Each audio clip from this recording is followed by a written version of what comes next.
একটা সিভেট দেখতে পাচ্ছি। আজকে আমরা এসেছি ঢাকার মিরপুরে। বাংলাদেশের স্মরণকালের সবচেয়ে বড় বন্যপ্রাণীর চালান এখানে উদ্ধার করেছে বন বিভাগের ক্রাইম কন্ট্রোল ইউনিটের চৌকস ইন্সপেক্টর অসীম মল্লিক সহ তার দল। বাংলাদেশ অ্যানিম্যাল ওয়েলফেয়ার অ্যাসোসিয়েশনের পক্ষ থেকে আমি এখানে উপস্থিত হয়েছি।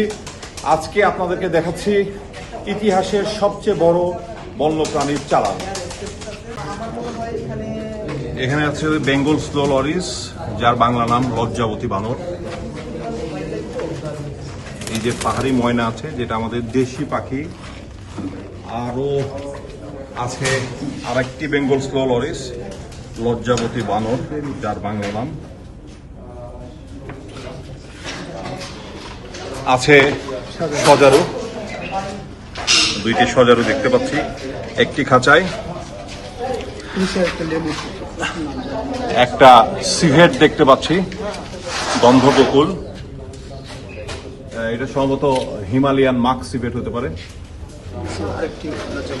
আরেকটি লজ্জাবতী বানর। স্মরণকালের সবচেয়ে বড় চালান। এই যে এখানে দুইটি সিভেটের বাচ্চা আছে, পাম সিভেট। এটা হচ্ছে এশিয়ান পাম সিভেট। প্রচুর পরিমাণের এলংগেটেড টর্টয়েস, হলুদ পাহাড়ি কচ্ছপ, আর ওইটা সম্ভবত কিল বক্স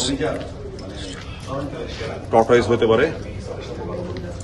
এখানে আছে আপনার দুটো কাউ ধনেশ, আছে চশমা হনুমান, ফেয়ার স্লিপ লাঙ্গুর।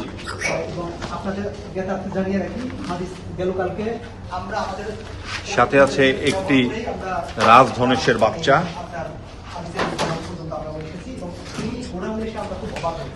আরেকটি অবিশ্বাস্য রকমের প্রাণী আছে, এই যে এটা হচ্ছে চিটিপেট হুতুম পেঁচা, স্পট বেলিড ইগল আউল সম্ভবত। হ্যাঁ, এটা গহীন পাহাড়ি বনের বাসিন্দা।